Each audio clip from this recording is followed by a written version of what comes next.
Hello viewers, কেমন আছেন সবাই? তো আজকে কথা বলবো একটা পাওয়ার জেনারেটর নিয়ে। এটা মূলত 0 to 10 volt 0 to 22 milli ampere পর্যন্ত আউটপুট দিয়ে থাকে। এটা মূলত একটা চার্জেবল ডিভাইস। তো এর চার্জিং পোর্ট হিসেবে ওরা একটা মাইক্রো ইউএসবি ইউজ করছে 5 ভোল্টের। এখানে একটা পাওয়ার সুইচ আছে।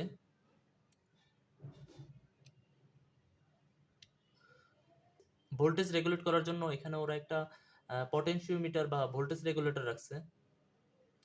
এখানে একটা মোড বাটন আছে। তো চাইলে আপনারা, এটা যেহেতু ভোল্টেজ এবং কারেন্ট দুইটা মোডেই কাজ করা যায়, তো এই বাটনটা দিয়ে চাইলে হচ্ছে মোড চেঞ্জ করতে পারেন।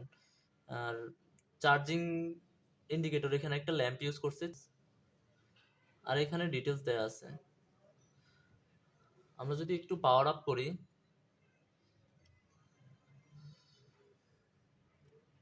এখানে battery indicator already full charge আছে, এই জন্য হচ্ছে গ্রিন সিগন্যাল আছে।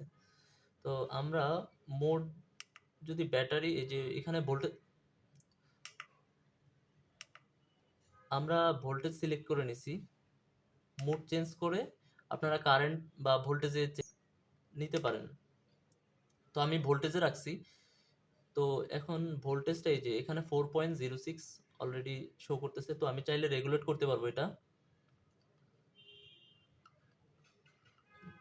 মিনিমামও 0 থেকে 10 ভোল্ট পর্যন্ত উপর উঠবে।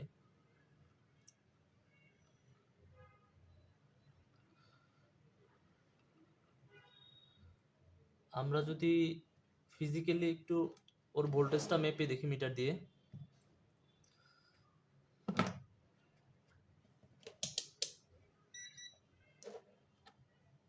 তো এখানে অলরেডি আমি আমার ভোল্টেজ পিনে পজিটিভ টার্মিনাল দিলাম, আর নেগেটিভ টার্মিনালটা আমি গ্রাউন্ডে দিলাম। তখন আমার এখানে ভোল্টেজ অলরেডি 4.60। এভাবে আপনারা চাইলে 0 থেকে 10 ভোল্ট পর্যন্ত আপ করতে পারেন।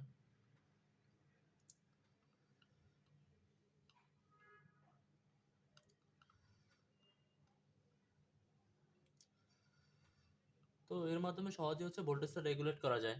আমি যদি কারেন্ট মেপে দেখাই, তো কারেন্ট সাধারণত সিরিজে মাপা লাগে। তো এর জন্য আমি এখানে একটা 220 ওহমের একটা রেজিস্টার ইউজ করছি আমি এখানে। আমি যদি রেজিস্টারটা লাগিয়ে নিই,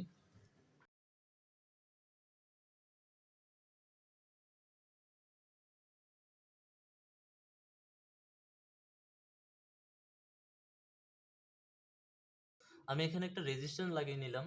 আমার যেহেতু 4 to 20 বা 0 to 20 মিলি এম্পিয়ার কারেন্ট মাপার জন্য আমরা সিরিজে কারেন্ট টেস্ট করি। তো এর জন্য আমি এখানে একটা রেজিস্টার লাগিয়ে নিলাম, 220 ওহমের একটা রেজিস্টার। আর আমার এখানে হচ্ছে কারেন্ট সিলেক্ট করে নিলাম।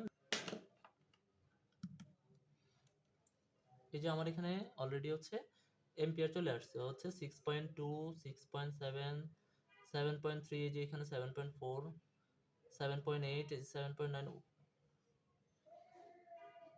11, 12, 12.50, 12. আপনারা এইভাবে হচ্ছে এম্পিয়ারটা এখান থেকে মাপতে পারেন। সাধারণত বিভিন্ন ধরনের কন্ট্রোলার গুলাতে বা পিএলসি গুলাতে হচ্ছে আপনার 0 to 10 ভোল্ট ইনপুট নিয়ে থাকে, বা 4 to 20 milli ampere input use করে আর কি। ধরেন যে একটা টেম্পারেচার সেন্সর, তো টেম্পারেচার সেন্সর হচ্ছে 4 to 20 মিলি এম্পিয়ার আউটপুট দেয়, আর একটা কন্ট্রোলার হচ্ছে 4 to 20 মিলি এম্পিয়ার নিয়ে ও হচ্ছে টেম্পারেচার শো করে। এক্ষেত্রে যদি টেম্পারেচার সেন্সরের কোনো ধরনের সমস্যা হয়ে থাকে, তো ওই সমস্যাটা ট্রেস করার জন্য যে আমার কি সেন্সরের সমস্যা হয়েছে নাকি হচ্ছে কন্ট্রোলারের সমস্যা হয়েছে, তো ওইটা টেস্ট করার জন্য আমরা চাইলে এখান থেকে হচ্ছে 0 to 10 ভোল্ট বা 4 to 20 বা 0 to 20 এম্পিয়ার দিয়ে হচ্ছে আমরা হচ্ছে কন্ট্রোলারটা চেক করতে পারি যে সেন্সরটা কি 4 to 20 দিচ্ছে না, নাকি হচ্ছে আমার কন্ট্রোলারটা 4 to 20 নিচ্ছে না। তো ওইটা চেক করার জন্য আমরা সহজেই এটার মাধ্যমে চেক করতে পারতেছি। তো এই ছিল আজকের ভিডিও। ধন্যবাদ সবাইকে দেখার জন্য। আমাদের সাথে থাকুন, সাবস্ক্রাইব করুন চ্যানেল।